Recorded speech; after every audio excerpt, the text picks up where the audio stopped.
ஜெபம் பண்ண கிடவோம். எங்கள் அன்பின் ஆண்டவரே, மகிழ்ச்சியான ஓய்வு நாளின் காலை வேளைக்காக நாங்கள் நன்றி செலுத்துகிறோம். கர்த்தர் கிருபையாக எங்களை பாதுகாத்து ஆசீர்வதித்து ஓய்வு நாளிலே உடைய ஆலயத்திலிருந்து அந்த வார்த்தையை நாங்கள் கேட்பதற்கு தந்த நல்ல கிருபைக்காக ஸ்தோத்திரம். ஆண்டவர் இந்த ஊடகத்தின் வாயிலாக ஒவ்வொரு பிள்ளைகளோடும் இடைவிடுவீராக. அந்த ஒவ்வொரு பிள்ளைகளும் முழு உற்சாகத்தோடு கண்டுகளித்து நாமத்தை மகிமைப்படுத்த கர்த்தர் கிருபை தாரும். இயேசுவின் மூலம் ஜெபம் கேளும் பிதாவே, ஆமென்.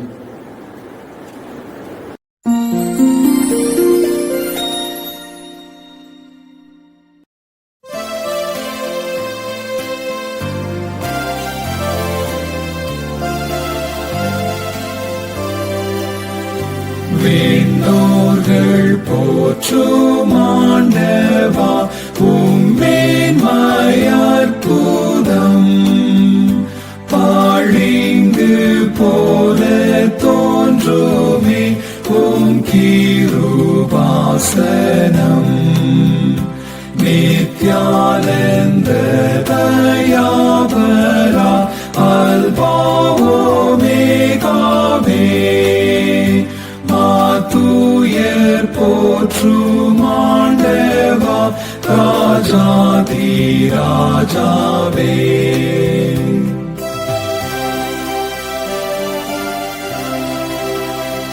உம் ஞானம் தூய்மை வல்லமை ஆழவீரந்ததே. நீர் தூயர் தூயர் உந்தனை துதித்தல் இன்பமே. அன்பின் சொரூபி தேவரீ, நான் பாவியாயினும் என் ஈசனென்றை கேட்கிறீர் உம் சொந்தமாகவும்.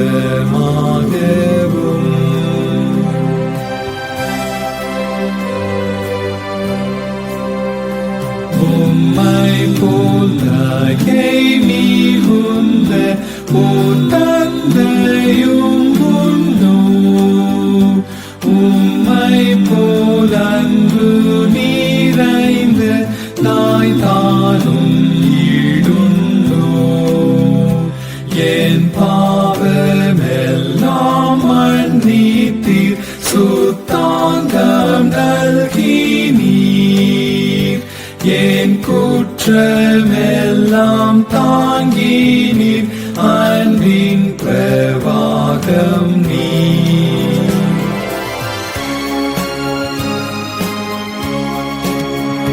மேலோக நித்திய பாக்கியத்தை நான் பெற்று வாழுவேன். உம் திவ்ய இந்த முகத்தை கண்ணுற்று பூரிப்பேன்.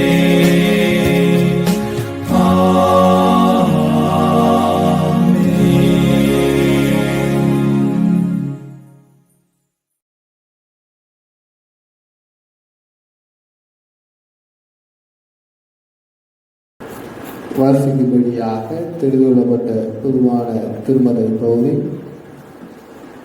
அப்போஸ்தலனாகிய பவுல் பிலிப்பியருக்கு எழுதின நிருபம் 4ஆம் அதிகாரம் முதல் 9 வசனங்கள். பிலிப்பியர் 4ஆம் அதிகாரம் முதல் 9 வசனங்கள். ஆதலால் எனக்கு பிரியமும் வாஞ்சையுமான சகோதரரே, எனக்கு சந்தோஷமும் உருவிடவுமானவர்களே, பிரியமானவர்களே, இந்தபடியே கர்த்தருக்குள் நிலைத்திருங்கள். கர்த்தருக்குள் ஒரே சிந்தையாயிருக்க ஏயோதியாளுக்கும் சிந்திகையாளுக்கும் புத்தி சொல்லுகிறேன். அன்றியும் என் உத்தம கூட்டாளியே, அவர்களுக்கு உதவியாயிருக்கும்படி உன்னையும் வேண்டிக் கொள்கிறேன்.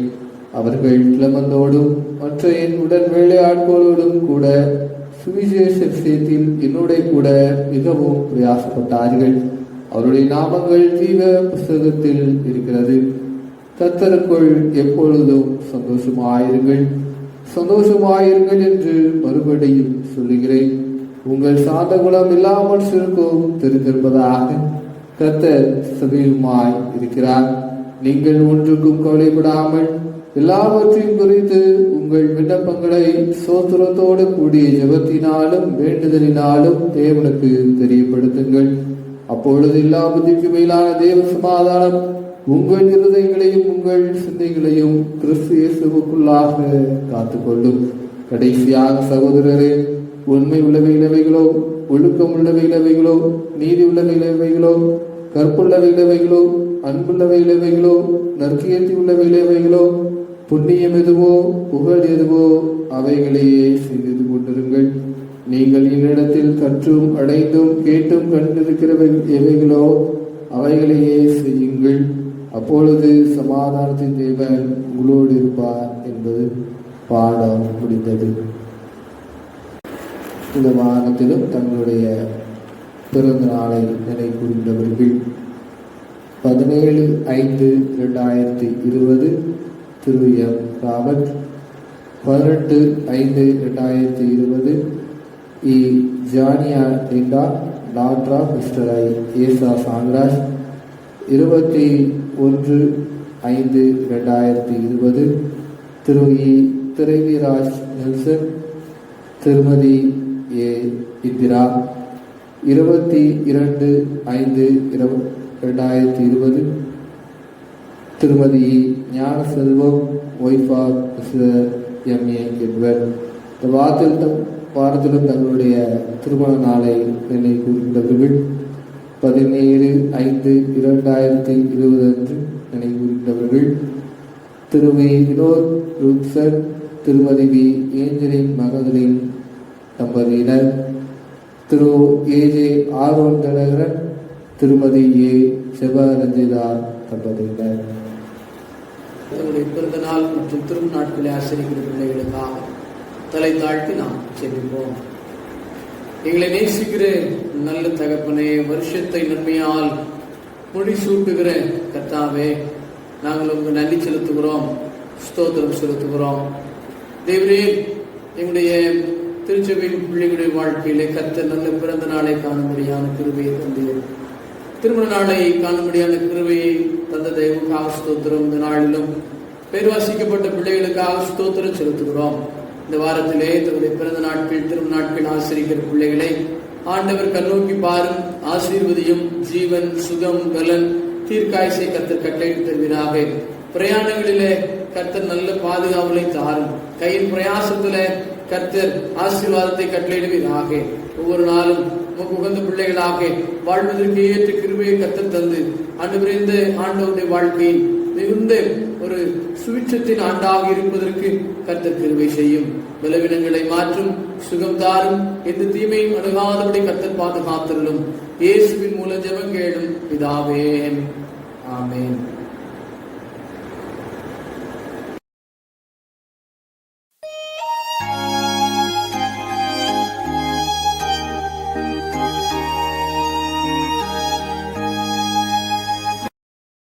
பிதா, குமாரன், பரிசுத்தாவின் நாமத்தினாலே ஆமென். அன்புக்குரியவர்களே, ஆண்டவரும் இரட்சகருமாகிய இயேசு கிறிஸ்து நாமத்தினாலே உங்கள் யாவரையும் இந்த ஓய்வு நாளிலே ஊடகத்தின் வாயிலாக சந்திப்பதில் மிக்க மகிழ்ச்சி அடைகிறேன். அருமையான திருச்சபையின் பிள்ளைகளை யாவரையும் ஆண்டவர் ஆசீர்வதிப்பாராக, காத்துக்கொள்வாராக. கிருபையினாலும் இரக்கங்களினாலும் நன்மையினாலும் சுட்டி கர்த்தர் யாவரையும் வழிநடத்துவாராக. இம்மட்டும் ஆண்டவர் நமக்கு பாராட்டி எல்லா கிருபைகளுக்காக ஆண்டவர் நாம் நன்றி செலுத்துவோம். அவருடைய நாமும் மகிமை விளங்குவதற்காக நாம் ஜீவிப்பதற்கு கர்த்தர் கிருபை செய்வாராக. இந்த அருமையான நாளிலும் நம்முடைய சிந்தனைக்காக திருச்சபையால் நமக்கு கொடுக்கப்பட்டிருக்கிற தலைப்பு கிறிஸ்துவின் சமாதானத்தை பகிர்வதே அர்ப்பணி. கிறிஸ்துவின் சமாதானத்தை பகிர்வதே இறைப்பணி என்று சொன்ன வார்த்தை நம்முடைய சிந்தனைக்காக கொடுக்கப்பட்டிருப்பதை நாம் பார்க்கிறோம். அன்பானவர்களே, ஆதாரமாக ஏசாயா தீர்க்கதரிசியின் புஸ்தகம் 52ஆம் அதிகாரம் 7ஆம் வசனத்திலே பார்க்கின்ற பொழுது, சமாதானத்தை கூறி நற்காரியங்களை சுவிசேஷமாய் அறிவித்து ரட்சிப்பை பிரசித்தப்படுத்தி தேவன் ராஜம் ரீகம் பண்ணுகிறார் என்று சியோனுக்கு சொல்லுகிற சுவிசேஷங்களுடைய பாதங்கள் மலை மேல் எவ்வளவு அழகாய் இருக்கின்றன என்று சொல்லி நாம் பார்க்கிறோம். அன்பானவர்களே, கிறிஸ்துவின் சமாதானத்தை பகிர்வதே அர்ப்பணி என்று சொல்லி நம்ம பார்க்கின்ற பொழுது, இந்த அர்ப்பணி என்பது அவருடைய சமாதானத்தை நாம பகிர்ந்து கொள்வதுதான் முக்கியம். கிறிஸ்தவ வாழ்க்கையிலும் நம்முடைய அனுதின ஜீவியத்திலும் நம்முடைய வாழ்க்கையில் இருக்க வேண்டிய ஒரு முக்கியமான காரியம் என்ன என்று சொல்லி பார்க்கின்ற பொழுது, சமாதானத்தை பகிர்கின்ற ஒரு அனுபவத்தை ஆண்டவர் விரும்புகிறார். சமாதானத்தை பகிர்வதற்காக நாம் இந்த நாட்களில் எல்லாரையும் நாம் வரவேற்கிறோம். கைகளை எடுத்து நாம் வரவேற்கிறோம். இன்னும் கரங்களை தட்டி நாம் வரவேற்கிறோம். சூழ்நிலை நிமித்தமாக இந்த நாட்களிலே கரங்களை கொடுத்து வரவேற்க முடியாத நிலைமையில் நாம் இருக்கிறோம். இதெல்லாம் சமாதானத்தை பகிர்வதனுடைய ஒரு அடையாளம். வெள்ளை கொடிகளை காண்பிப்பது அல்லது சமாதானத்தின் அடையாளமாக புறாக்களை பறக்க விடுவது என்று சொல்லி எத்தனையோ காரியங்கள் நம்ம இந்த உலகத்தில் நம்ம செய்கிறோம். ஆனால் ஆண்டவருடைய அர்ப்பணியிலே மிகவும் முக்கியமான ஒரு காரியம் என்ன என்று சொல்லி பார்க்கின்ற பொழுது, இந்த அர்ப்பணியிலே மிகவும் முக்கியமான ஒரு காரியம் சமாதானத்தை பகிர்வதுதான். சமாதானம் பண்ணுகிறவர்கள் பாக்கியவான்கள், அவர்கள் தேவனுடைய புத்திரர்கள் எண்ணப்படுவார்கள் என்று சொல்லி சொல்லப்பட்டிருக்கிறது. இந்த அர்ப்பணியிலே நம்முடைய வாழ்க்கையிலே இருக்க வேண்டிய காரியம். அர்ப்பணி என்பது எல்லாருக்கும் கொடுக்கப்பட்டது. ஊழியர்களுக்கு மாத்திரமல்ல, இந்த பணியை எல்லாரும் செய்து நிறைவேற்ற முடியும் என்பதை அறிந்து நம்முடைய வாழ்க்கையிலே நாம் செயல்படுகின்ற பொழுது இந்த அர்ப்பணி கனி நிறைந்த அர்ப்பணியாக எல்லாருடைய வாழ்க்கையிலும் இருக்கும். இந்த நாளில் அறிந்த ஸ்திரீகள் கிறிஸ்துவின் சமாதானத்தை பகிர்வதுதான் அர்ப்பணியின் அடிப்படை. அர்ப்பணியின் அடிப்படையே சமாதானத்தை பகிர்வதுதான். நல்ல சமாதானம் பேசுகிற நாவு, சமாதானத்தை சிந்திக்கிற சிந்தனை, சமாதானத்தை நோக்கி ஓடுகிற செயல்பாடுகள் எங்க இருக்குதோ அங்கேதான் வாழ்க்கையிலே நாம் செய்கின்ற அர்ப்பணிக்கு ஒரு முக்கியத்துவம் இருக்கும். அல்லது அந்த அர்ப்பணி கனி நிறைந்த ஒரு பணியாக மாற வேண்டும் என்று சொன்னால் சமாதான விஷயம் இருக்க வேண்டும். அதைத்தான் வேதம் நமக்கு சொல்லுகிறது. நாளிலும் ஒரு 3 காரியங்களை நாம் சுருக்கமாக நாம் சிந்திக்கிறோம். முதலாவதாக கிறிஸ்துவின் சமாதானத்தை பகிர்வதே அர்ப்பணி என்று சொல்லி நம்ம சொல்லுகிறோம். அது எப்படி அது நம்ம முதல்ல இந்த அர்ப்பணியை நாம செய்கிறோம் சொல்லிக்கிறோம் சொன்னால், சொல்வதின் மூலம் பகிரும் சமாதானம். முதல்ல இந்த அர்ப்பணி நாம எப்படி இந்த சமாதானத்தை பகிர்கிறோம் என்று சொன்னால், வார்த்தையின் மூலம் பகிரும் சமாதானம். முதல் காரியம் வார்த்தையின் மூலம் பகிரும் சமாதானம். ஏசாயா தீர்க்கதரிசியின் புத்தகம் 52ஆம் அதிகாரம் 7ஆம் வசனத்தில் சமாதானத்தை கூறி நற்காரியங்களை சுவிசேஷமாய் அறிவித்து என்று சொல்லி நம்ம பார்க்கிறோம். சமாதானத்தை கூறி நல்ல காரியங்களை சுவிசேஷமாய் அறிவிப்பது வார்த்தையின் மூலம் இன்னைக்கு பகிரும் சமாதானம் நம்முடைய வாழ்க்கையில இருக்க வேண்டும். அன்னைக்கு இருக்கிறத நம்ம பார்க்கிறோம். வார்த்தையின் மூலம், நம்முடைய வார்த்தைகள் மூலம் நம்ம முதலாவது சமாதானத்தை இந்த அர்ப்பணியில நாம பகிரணும். அது ரொம்ப முக்கியம். நம்மளாம் கிறிஸ்தவர்கள், ஆண்டவரை ஏற்றுக்கொண்ட பிள்ளைகள், நம்முடைய வாழ்க்கையில இந்த செயல்பாடை கர்த்தர் விரும்புகிறார். வார்த்தையின் மூலமாக நாம பகிரும் சமாதானம் மிகவும் முக்கியமானது. ஒரு நம்மிடத்துல கோபமா வந்தா கூட அவரிடத்துல பொறுமையோடு நிதானத்தோடு நம்முடைய வார்த்தையின் மூலமாக நம்ம சமாதானத்தோடு நாம பேசுகின்ற பொழுது சத்துருக்களும் நம்மிடத்துல சமாதானமாக செல்லுகிற நிலைமையை பார்க்கிறோம். இன்னைக்கு சமாதானம் நம்ம சொல்லுகிற நாம் நம் வார்த்தையின் மூலமாக நாம சமாதானத்தை கூறணும், நல்ல காரியங்களை அறிவிக்கணும். இது இந்த பகுதியில ஏசாயா தீர்க்கன் சொல்லுகிறத நம்ம பார்க்கிறோம். ஆண்டு விரும்புகிற காரியம் அதுதான். நம்முடைய வார்த்தையின் மூலமாக நாம் இந்த சமாதானத்தை பகிர்கின்ற பணியிலே நீங்களும் நானும் இங்கு செயல்படுகிறோமா? கேட்கப்படுகிற கேள்வி. ரொம்ப முக்கியமான ஒரு காரியம். ஆண்டவர் அவருடைய பிறப்பு முதல் அவருடைய இறப்பு வரைக்கும் எல்லா சூழ்நிலைகளிலும் அவருடைய வார்த்தைகள் சமாதானத்தை சொல்வதாகவும், சமாதானத்தை நாடி தேடி ஓடுவதாகவும், சமாதானத்தின் காரியங்களாகவும் இருப்பதை நாம பார்க்கிறோம். அன்பானவர்களே, எப்படி நாம் இருக்கிறோம்? எப்படிப்பட்ட சூழ்நிலையில நாம் இருக்கிறோம்? வார்த்தை மூலமாக நாம் இன்னைக்கு சமாதானத்தை பகிரணும். அதுதான் அவருடைய சமாதானத்தை அறிவிப்பதிலே அருட்பணியிலே முதல் காரியம். அவருடைய வார்த்தைகள் எப்போதும் சமாதானத்தை சொல்கிற வார்த்தையாக இருக்க வேண்டும். சந்தோஷத்தை கொண்டு போகணும். அந்த வார்த்தை நாம் சொல்லுகிற வார்த்தை ஒருவேளை சமாதானத்தை நோக்கி பயணிக்க நாம கடந்து போகின்ற பொழுது அந்த வார்த்தை அது மிகுந்த ஒரு ஆசீர்வாதமா இருக்கு. அந்த வார்த்தையானது நல்ல சமாதானத்தை குடும்பத்தில் உண்டு பண்ணும், சமுதாயத்தில் உண்டு பண்ணும், திருச்சபையில் உண்டு பண்ணும், உலக அளவிலே அது உண்டு பண்ணதை நம்ம பார்க்கிறோம். இன்னைக்கு அநேக இடங்களில வார்த்தை மூலமாக இந்த சமாதானத்தை பகிரும் பணி இல்லாத சூழ்நிலை தான் இருக்கிறதுனால்தான் அநேக தேசங்களிலே, குடும்பங்களிலே, அநேக இடங்களிலே சோதனைகளும் பிரச்சனைகளும் வருவதை நம்ம பார்க்கிறோம். அன்னையரசாமையார் பாருங்க, பாதிக்கப்படுகின்ற பொழுது அவர் மிகுந்த கனிவோடு சமாதானத்தை சொல்லுகிற வார்த்தை நாம் என்ன செய்கிறோம் பார்க்கிறோம். ஒரு முறை அவர் தன்னுடைய ஆதையில்லை திருவுள்ள பிள்ளைகளுக்காக அவர் உணவு ஏதாவது உதவி செய்யுங்கள் என்று சொல்லி கடையில் போய் கேட்டபோது அந்த கடைக்காரர் அவருடைய கரங்களிலே உமிழ்நீரை துப்பி அனுப்பிவிட்டார்.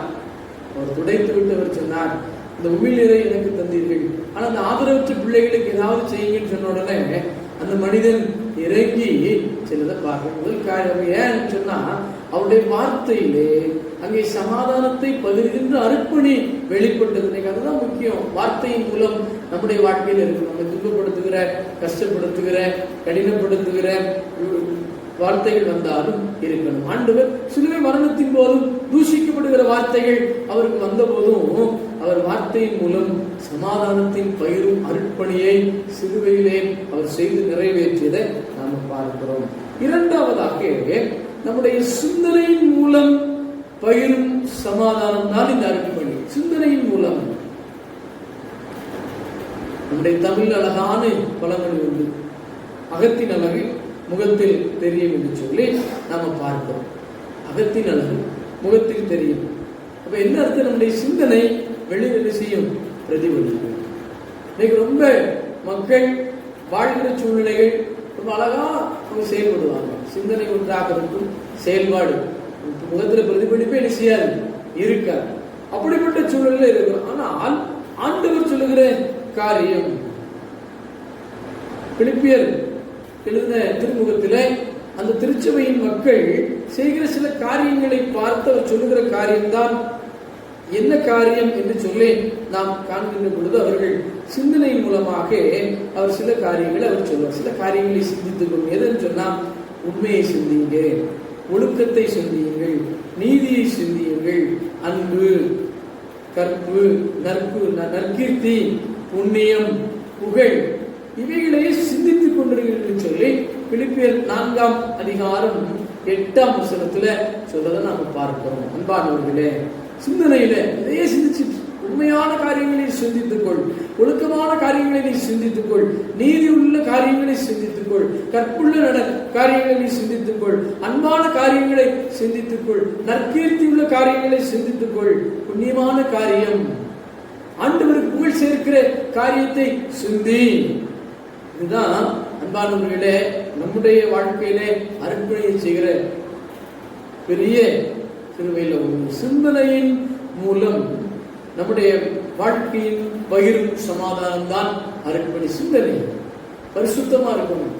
இந்த சிந்தனையில நம்ம இந்த அர்ப்பணியை நம்ம எப்படி செய்வோங்கிற ஒரு இது இருக்கணும். உண்மையோடு, உத்தமத்தோடு, ஒழுக்கத்தோடு. அன்பானவர்கள், அதான் நீதி, இந்த காரியங்களை தான் நம்ம சிந்திக்கணும். நாம் இப்படிப்பட்ட காரியங்களை சிந்திக்க சிந்திக்க சிந்திக்க இந்த அர்ப்பணியானது அது ஒளிவு. எப்படி ஒரு சிற்பி ஒருவன் ஒரு சிற்பத்தை உருவாக்கும் என்பதாக ஒரு கல்லை எடுத்து அது தட்டி தட்டி தட்டி தட்டி அதுக்கு ஒரு உருவம் கொடுக்கிறானோ, அப்ப அந்த உருவம் எப்படி அங்கே வருகிறது? அவனுடைய சிந்தனை தான் உருவமாக மாறுகிறது. அந்த அவனுடைய சிந்தனை நல்ல சிந்தனையா வரும் பொழுது அந்த உருவம் நல்ல உருவமாக வருகிறது. அவனுடைய சிந்தனை இந்த கல்லை நான் ஒரு நல்ல ஒரு பொம்மையாக அல்லது ஒரு நல்ல எல்லாரும் ரசிக்கத்தக்க ஒரு காரியமாக ஒரு இதாக நான் உருவாக்க வேண்டும் என்று சொல்லி செய்கின்ற பொழுது அது ரசிக்கத்தக்க ஒரு சொரூபமாக அல்லது ஒரு பெயர் பலகையாக அது எப்படிலாம் என்ன செய்கிறது வருகிறது. ஆனால் ஒரு சிற்பியானவன் அவனுடைய சிந்தனையில அதை தாறுமாறா அவன் செஞ்சான்னு சொன்னா அது ரசிக்கத்தக்கதாக என்ன செய்யாது இருக்காது. அந்த சிற்பியினுடைய சிந்தனை எப்படியோ அப்படிதான் அந்த கல்லுக்குள்ளிருந்து வெளிவருகிற உருவமோ பொருளோ எந்த உருவமோ அதனுடைய செயல்பாடும் இருக்கும். நம்ம வாழ்க்கையில இன்னைக்கு சிந்தனையின் மூலம் நம்ம பகிரும் இந்த சமாதானம் என்கின்ற அர்ப்பணி ரொம்ப முக்கியம். அதான் கிறிஸ்துவின் சமாதானத்தை நம்ம சொல்கிற காரியம். நம்முடைய சிந்தனை நல்ல சிந்தனையா இருக்கணும். நல்ல காரியங்களாக இருக்கின்ற பொழுது அந்த சிந்தனையானது நமக்கு மிகுந்த ஒரு பிரயோஜனமாக இருக்கும். அதை நாம சிந்திக்கணும். ஆண்டவரே, நான் நல்ல காரியங்களை சிந்திக்கிறேயா, நல்லவைகளை நான் செய்கிறேயா, ஆண்டவரே எனக்கு மிகுந்த பிரயோஜனமா இருக்கட்டும் என்று சொல்லி சிந்திப்பதற்கு நாம் அழைக்கப்பட்டிருக்கிறோம். அன்பானவர்களே, இரண்டாவது காரியம் சிந்தனையின் மூலம் பகிரும் சமாதானம் தான் இந்த அர்ப்பணி. இறுதியாக மூன்றாவதாக செயல்பாட்டின் மூலம் பகிரும் நற்செய்தி தான் அர்ப்பணி. வார்த்தை வந்துச்சு, சிந்தனை வந்துச்சு, அடுத்து செயல்பாடு. பிராக்டிக்கலா நாம் என்ன செய்யணும்? அடுத்துள்ள காரியம் பிராக்டிக்கலா நாம் என்ன செய்ய போகிறோம்? அனுபவமா வாழ்க்கை நடைமுறை வாழ்க்கையிலே செயல்பாட்டின் மூலமாக பகிர்கின்ற நற்செய்தியானது மிக மிக முக்கியமான ஒரு காரியம். இந்த நற்செய்தி எப்படி இருக்கும்? செயல்பாட்டில் ஆண்டவர் தான் நமக்கு முன்மாதிரி, கிறிஸ்துவர்களாகியும் நாம் இவ்வுலக மக்களுக்கு முன்மாதிரி. அவ எப்படி இருக்க வேண்டும் என்று சொல்லி பிலிப்பியர் திருமுகத்திலே அந்த சொல்லுகிறத நாம பார்க்கிறோம்னு சொன்னா, பிலிப்பியர் 4ஆம் அதிகாரம் 9ஆம் வசனத்தில் சொல்லப்பட்டிருக்கும், என்னிடத்தில் கற்றும் கேட்டும் கண்டும், என்னிடத்தில் கற்றும் கேட்டும் கண்டும் அந்த காரியங்களையே நீங்க செய்யுங்க, செயல்படுங்கள் சொல்லி அவர் சொல்லுவார். அப்பொழுது சமாதானத்தின் தேவன் உங்களோடு இருப்பார். அன்பானவர்களை சொல்லுகிற காரியம் என்கிட்ட கற்றது, என்னிடத்திலே நீங்கள் கேட்டது கண்டது. நம்முடைய நடைமுறை வாழ்க்கை என்பது செயல்பாடு என்பதே ஒரு மிகப்பெரிய ஒரு நற்செய்தியை பகிர்கின்ற ஒரு பணி. நற்செய்தியை அது சொல்லுகிற பணிதான் செயல்பாடு, நடைமுறை, அன்றாட வாழ்க்கை முறைமைகள். இதன் மூலமாக பகிரும் இந்த நற்செய்தி சமாதானம் முக்கியமான காரியம். செயற்பாட்டின் மூலம் பகிரும் நற்செய்தி தான் இந்த அர்ப்பணி. நம்ம செயல்படுத்தணும், நம்ம செயல்படுத்த வேண்டும். அதை ஆண்டவர் விரும்புகிறார். அதற்காகத்தான் இந்த காலங்கள் நமக்கு கொடுக்கப்பட்டிருக்கிறது. ஏறத்தாழ நாம 50 நாளைக்கு மேல நம்ம வீட்டுக்குள்ள செஞ்சுட்டு முடங்கி இருக்கிறோம். அத்தியாவசிய தேவைகளுக்கு நம்ம வெளியே போகிறோம். நண்பர்கள், உறவினர்கள், பிள்ளைகள் இப்படிலாம் பிரிஞ்சிருக்கிற சூழல்ல வாழ்கிறோம். ஆனால் ஆண்டவர் இந்த காலங்களிலே நம்மகிட்ட சொல்லுகிறார், வார்த்தை மூலமா நீ இந்த நல்ல காரியத்தை நீ பகிர்ந்து ஒரு சிந்தனையில நீ செய்ய, மூன்றாவது செயல்பாட்டில் நீ இதை செய்ய என்று சொல்லி ஆண்டவராகிய இயேசு கிறிஸ்து அவர் செயல்படுறத நாம பார்க்கிறோம். கிறிஸ்துக்குள் அருமையானவர்களே, அன்பான திருச்சபை பிள்ளைகளே, நம்முடைய செயல்பாட்டின் மூலம் நீங்களும் நானும் இந்த நற்செய்தியை நாம் என்ன செய்யணும்? பகிரணும். அதை ஆண்டவர் விரும்புகிறார். என் பிள்ளை நம்முடைய செயல்பாட்டில் நற்செய்தி என்ன செய்யணும்? பகிர வேண்டும், பகிர்ந்து கடந்து செல்ல வேண்டும் என்று சொல்லி கர்த்தர் விரும்புகிறார். உதாரணமான ஒரு சகோதரர் ஒருவர் தினந்தோறும் தன்னுடைய அலுவலகத்திற்கு அருகாமையில் இருக்கிற ஒரு இடத்திற்கு அவர் சென்று அங்கே ஒரு தினந்தோறும் அவர் டீ அருந்துகிற பழக்கம் உடையவராக அவர் இருந்தார். அவர் இயேசுடைய வார்த்தையை அவர் சொல்பவராக அவர் இருந்தார். இயேசுடைய வார்த்தையை அவர் சொல்பவராக அவர் இருப்பதை அறிந்து அந்த டீ கடையில் உள்ள ஒரு மனுஷன் அவர் என்ன செய்யறாருன்னு சொல்லி பார்க்கணும்னு சொல்லி அவரை சோதிப்பதற்கு ஒரு நாள் அவர் திட்டமிட்டு அவர் இவர் நம்ம சோதிக்கணும். இவர் இயேசுவின் பிள்ளைன்னு சொல்லுகிறார். எப்போதும் வேத புத்தகத்தை கையில் வச்சிருக்கார். இவர் எப்படி சோதிக்கலாம் என்று சொல்லி அவரை யோசித்து ஒரு நாள் நல்லா சூடா இருக்கிற ஒரு டீயை அவர் கையில அப்படி கொடுக்குற மாதிரி கொடுக்கும்போது கீழே செஞ்சார், சரிச்சு அவர் கொட்டி விட்டார். அவருடைய ஆடைகளிலே அந்த தீ எல்லாம் என்ன செய்து விட்டது, பட்டு விட்டது. அவருடைய ஆடையிலே அது எல்லாம் பட்டு கரையாகிவிட்டது. கரங்கள் எல்லாம் பட்டு சூடு தாங்க முடியவில்லை. கையை உதறுகிறார். அப்பொழுது அவர் சொன்னார், தம்பி பரவாயில்ல, தெரியாம என்ன செஞ்சிட்டீங்க, நீங்க என் மேல கூப்பிட்டீங்க, பரவாயில்ல அப்படின்னு சொல்லி அவர் சொன்னாராம். அன்பானவர்களே, அப்போதான் அவர் சொன்னாரா, ஐயா என்னை மன்னித்து விடுங்கள். ஏன் என்று சொல்லி கேட்ட பொழுது, தயவுசெய்து மன்னித்து விடுங்கள். நீங்கள் இயேசு என்று சொல்லி சொல்லுகிறீர்கள், இயேசுவின் பிள்ளை என்று சொல்லி நீங்கள் அநேக நேரங்களில் இருப்பதை நான் பார்த்திருக்கிறேன். உங்க செயல்பாட்டில் அது இருக்குதான்னு சொல்வதற்கு சோதிப்பதற்காகத்தான் நான் இதை செய்தேன் என்று சொல்லி அவர் சொன்னாராம். அன்பானவர்களே, ஒரு நிமிடம் அந்த மனுஷன் கோபப்பட்டிருந்தா, ஒரு நிமிடம் அந்த மனிதன் அவருக்கு தீ ஊத்தும் போது துன்பப்பட்டிருந்தா என்ன ஆயிருக்கும் யோசித்து பாருங்கள்.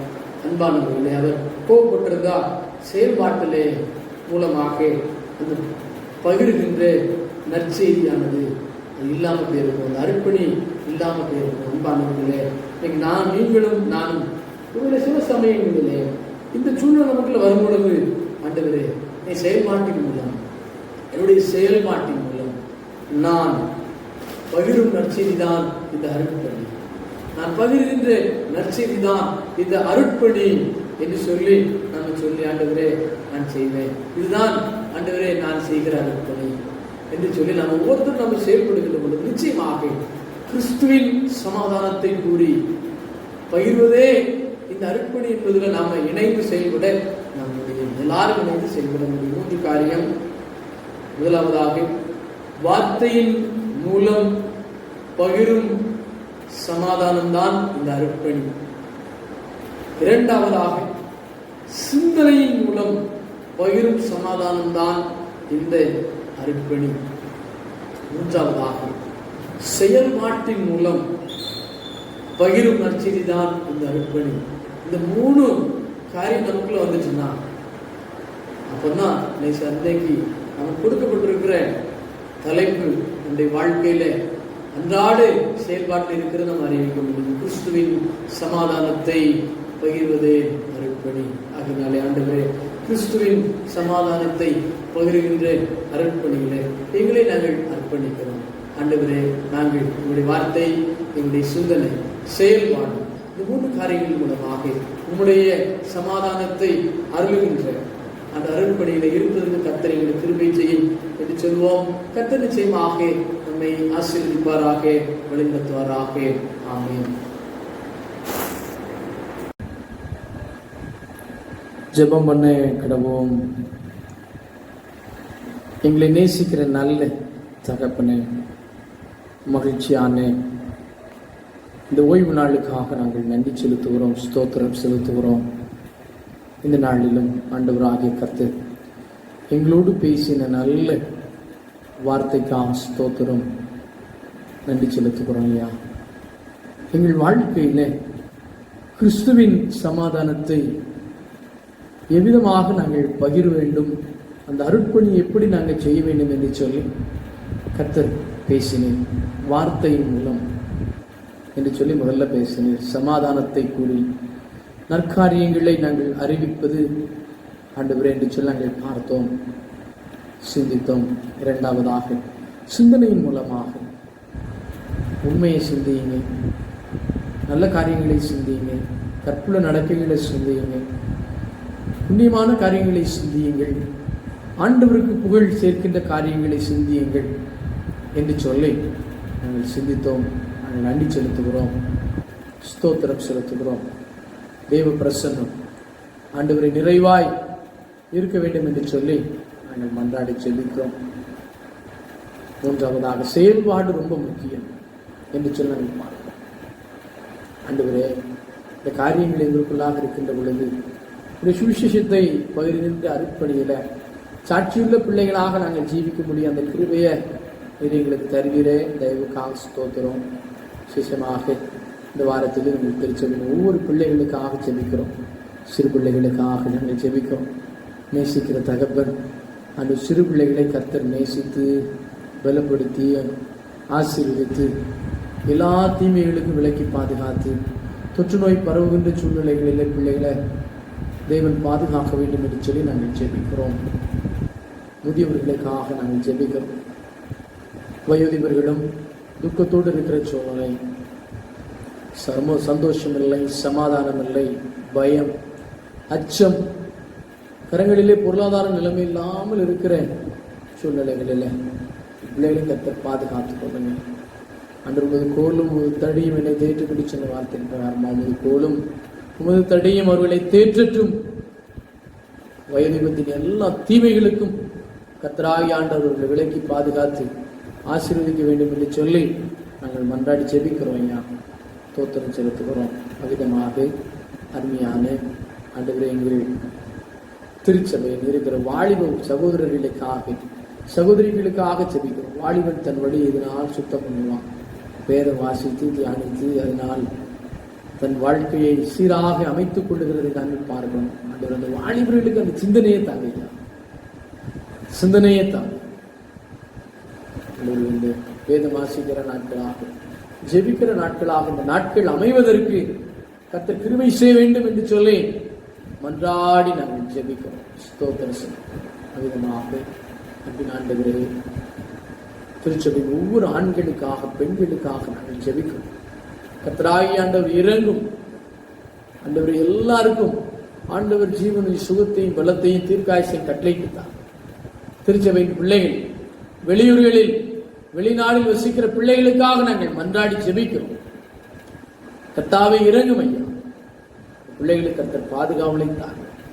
நோயின் தாக்கங்கள் இருக்கின்ற சூழ்நிலைகளில் எங்களுடைய திருச்சபையின் பிள்ளைகள் சென்னை பட்டணங்களில் இதர பட்டணங்கள் பல்வேறுபட்ட இடங்களில் வசிக்கின்ற பொழுது பாதுகாத்தபடியாக ஆண்டவரே நீங்கள் இறங்கி பிள்ளைகளை பாதுகாத்துக்கணும். எந்த பலவீனமும் எந்த நாசமோசமும் நேரிடாதபடி கர்த்தராகிய ஆண்டவர் பாதுகாத்துள்ள வேண்டும் என்று நாங்கள் மன்றாடி செபிக்கிறோம். அன்பின் தகப்பனே இரக்கம் நிறைந்த ஆண்டவரே எல்லா காரியங்களையும் அதன் காலத்தில் நேர்த்தியாய் செய்து தருகிற ஆண்டவர் திருச்சபையில திருமணத்துக்காக காத்திருக்கிற பிள்ளைகளுக்கு அதற்கான அனுகூலத்தை தான். வேலை வாய்ப்பை இழந்து தவிக்கிற பிள்ளைகளுக்கு கர்த்தர் வேலை வாய்ப்பை தான். கற்பத்தின் கடிக்காக காத்திருக்கிற பிள்ளைகளுக்கு கர்த்தர் இறங்குகிறார். பிரசவத்துக்காக மன்றாடுகிற பிள்ளைகளுக்கு கர்த்தர் இறங்கி நல்ல சுகப்பிரசவத்தை கட்டளிடும்படியாக நாங்கள் மன்றாடிச்சு. வீடு வசதி இல்லாத பிள்ளைகளுக்கு கர்த்தர் இல்லங்களை தந்து ஆசீர்வதி.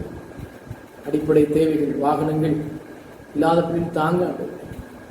திருச்சபையின் பிள்ளைகள் புதிய ஆசைகளை சம்பாதிப்பதற்கெல்லாம் கர்த்தர் கிருபையை தாங்க. பொருளாதார நிலைமையை கர்த்தர் சீராக்கி தரும்படியாக நாங்கள் ஜெபிக்கிறோம்.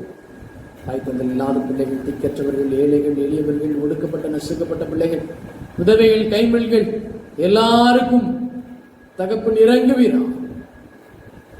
தகப்பன் இறங்கி பிள்ளைகளை உயர்த்தும்படியாக நாங்கள் ஜெபிக்கிறோம். ஸ்தோத்திரம் செலுத்துகிறோம், நன்றி செலுத்துகிறோம். விசேஷமாக உலகம் முழுவதும், இந்திய தேசம் முழுவதும், நம்முடைய தமிழகம் முழுவதும் எல்லா பக்கங்களிலும் ஆண்டவரே மக்கள் துக்கத்தோடு இருக்கிற சூழலில் நாங்கள் பார்க்கிறோம். கொரோனா வைரஸின் தாக்கத்தின் மூலமாக பிள்ளைகளின் வாழ்க்கைகள் சின்னாபின்னமாக இருக்கிற சூழ்நிலை, வேலை இல்லாத சூழ்நிலை, வருமானம் இல்லாத சூழ்நிலை, தேவைகள் எல்லாம் ஆண்டவரே சந்திக்கப்பட முடியாத சூழ்நிலை, வேலை வாய்ப்புகள் இழந்து போகின்ற இருக்கிற சூழ்நிலைகள், அடிப்படை தேவைகள், பிள்ளைகளுக்கு ஆண்டவரே பால் வாங்க முடியாத இருக்கிற பிள்ளைகள், அரிசி வாங்க முடியாமல் இருக்கிற பிள்ளைகள், காய்கறி பருப்பு தேவைகளா இல்லாமல் இருக்கிற பிள்ளைகளுக்கு அந்த பிள்ளைகளுக்கு கர்த்தர் இறங்குங்க. இறங்கி கர்த்தராகிய ஆண்டவர் நல்ல பரிபூரண விடுதலையே தேசத்துக்கு கட்டளையிட்டு வைரஸின் தாக்கம் முற்றிலுமாக அழிந்து போக கர்த்தர் கிருபை செய்யும்படியாக நோயினால் பாதிக்கப்பட்டு மரித்து போன குடும்பங்களுக்கு கர்த்தர் இறங்கும். அந்த குடும்பங்களிலே கர்த்தர் நல்ல சந்தோஷத்தையும் சமாதானத்தையும் ஆண்டவர் கட்டளையிட்டு தரும்படியாக நாங்கள் ஜெபிக்கிறோம். தனிமைப்படுத்தப்பட்டிருக்கிற பிள்ளைகள், நோய் ஆண்டவர் வராமல் இருப்பதற்கு கர்த்தர் பாதுகாத்துக் கொள்ளுங்க. மன உளைச்சல்கள் எல்லாம் நீங்கும்படியான கிருபையை கர்த்தர் தான். ஆண்டவரே, இன்னும் பாதிக்கப்பட்டு மருத்துவமனையில சிகிச்சை பெறுகிற பிள்ளைகளுக்கு கர்த்தர் இறங்கி நல்ல பரிபூரண சுகத்தை கர்த்தர் தாமே தரும்படியாக நாங்கள் மன்றாடி ஜெபிக்கிறோம். ஆண்டவர் இறங்கி பெரிய காரியங்களை செய்யும்படியாக ஆண்டவர் நாங்கள் ஜெபிக்கிறோம். ஐயா, ஸ்தோத்திரம் செலுத்தும். அன்பின் ஆண்டவரே, இந்த நேரத்திலும் திருச்சபையில் ஒவ்வொரு பிள்ளைகளுக்காக ஜெபிக்கிறோம். இறங்கி ஆசீர்வதிங்க. ஆலய பணியாளர், சபை ஊழியர், சேகர தலைவர், ஆண்டவரே, எங்களுடைய தூத்துக்குடி ஆசிரியர் திருமண்டல பேராய் நிர்வாக எல்லாரையும் கர்த்தர் பொறுப்பெடுத்துக் கொண்டு, மிஷினரிமாரில் எல்லாம் கர்த்தர் பொறுப்பெடுத்துக் கொண்டு, தேசத்தை ஆளுகை செய்கிற ஒவ்வொரு தலைவர்களுக்காக ஸ்தோத்திரம், நன்றி செலுத்தும். பிரதமர், குடியரசுத் தலைவர், நாடாளுமன்ற சட்டமன்ற உறுப்பினர்கள், அமைச்சர் பெருமக்கள், IAS IPS உயர் அதிகாரிகள், அரசு அதிகாரிகள் எல்லாரையும் கர்த்தர் கண்ணோக்கி பார். மருத்துவர்கள், செவிலியர்கள், துப்புரவு தொழிலாளர்கள், தன்னார்வமாக ஆண்டவர் பணிகளை செய்கிற பிள்ளைகள் எல்லாருக்கும் ஆண்டவர் சகல பாதுகாவலை நிறைவாய் கட்டளையிட்டு பரிபூர்ண சுகத்தை தர வேண்டும் என்று சொல்லி மன்றாடி ஜெபிக்கிறோம். நாமத்தில் மகிமையுண்டாக ஜீவிக்க கர்த்தர் கிருபை செய்யுங்க. வாரத்திலும் தொற்று நோயின் தாக்கம் குறைவாக இருப்பதற்கு கர்த்தர் கிருபை செய்யுங்க. பெரிய காரியங்களை கர்த்தர் செய்வீர் என்று சொல்லி விசுவாசத்தோடு காத்திருக்கிறோம். இயேசுவின் மூலம் ஜெபம் கேளும் பிதாவே, ஆமென். நம்முடைய ஆண்டவராகிய இயேசு கிறிஸ்துவினுடைய கிருபையும் பிதாவாகிய தேவனுடைய அன்பும் பரிசுத்த ஆவியின் ஐக்கியமும் நம் அனைவரோடு கூட எப்போதைக்கும் இருப்பதாக. ஆமென். கர்த்தர் உங்களோடு இருப்பாராக.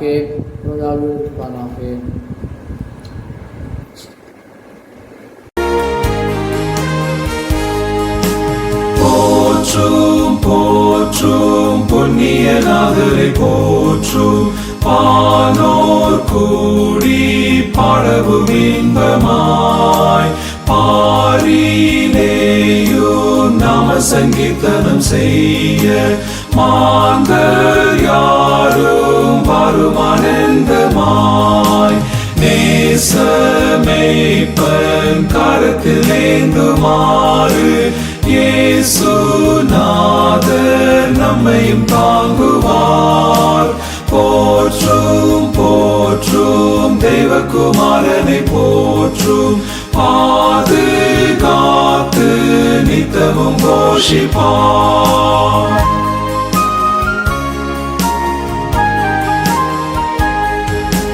போற்றும் போற்றும் புண்ணியநாதரை போற்றும், பாவம் போக்க பாரினில் ஜென்மித்தார், பாடுபட்டு பிராணதியாகமும் செய்து வானலோக வாசலை திறந்தார்.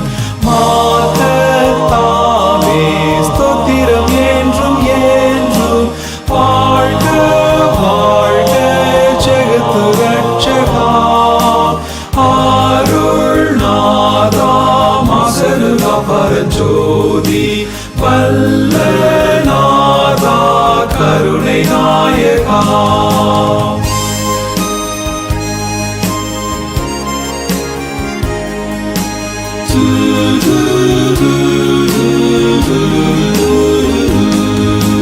போற்றும் போற்றும் புண்ணியநாதரை போற்றும், வேணும் மண்ணும் இசைந்து பாடவும், போற்றும் போற்றும் மீட்பர் மகத்துவமாக ஆட்சி செய்வார் நித்திய காலமும்.